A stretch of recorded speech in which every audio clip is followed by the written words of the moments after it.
from a written point of view, obviously you're heading towards a dissertation type piece of writing at the end, so the other bits of writing that you do in the lead up to that are a massive step from what you've done at college. Plagiarism is when you basically copy somebody else's work. I was quite a last minute applicant. I was on the very last day of auditions for the course. We did have a referencing workshop actually when we went to start our bibliography, which was hugely helpful because I have no idea at all how to reference anything. The deadlines were really strict unless for some reason there was an impact on the class as a whole. It was pretty much once you'd been told that that's what was needed of you, that's what was expected to happen. Not as spoon-fed maybe as at college with reminders and things.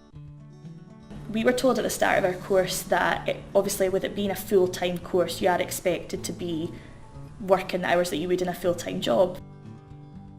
You would get a session with the lecturer where they would, just a one-to-one, where they would give you the feedback about what you'd done and you'd talk about strategies for development, which is basically how you can take what you've learned forward and improve on it for next time. From a personal point of view, what I wish I'd done while I was here was to build more links with the students in other subjects. That's what I wish I'd done, because obviously Napier is very well known for the Screen Academy.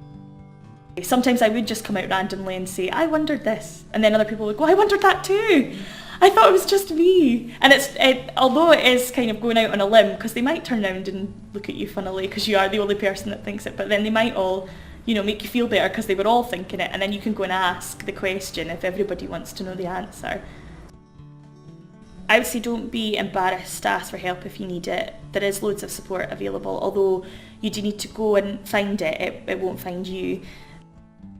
Coming to uni and I maybe wasn't as ready as I thought, but you push through those days, and then you'll have another day where you think, this is the best thing I could have ever done, I'm so glad that I came out of my graduation ceremony and saw that I had a voicemail, and before I even looked at it I knew what it was, and I couldn't decide whether I wanted to phone and risk something ruining my day or whether to just bite the bullet and phone them. So phoned them back while my parents were stood next to me, which was probably a horrendous idea, and they offered me the job, and it was just totally overwhelming. To walk right out of graduation literally into a job was incredible and will probably be the best day of my life for as long as I live.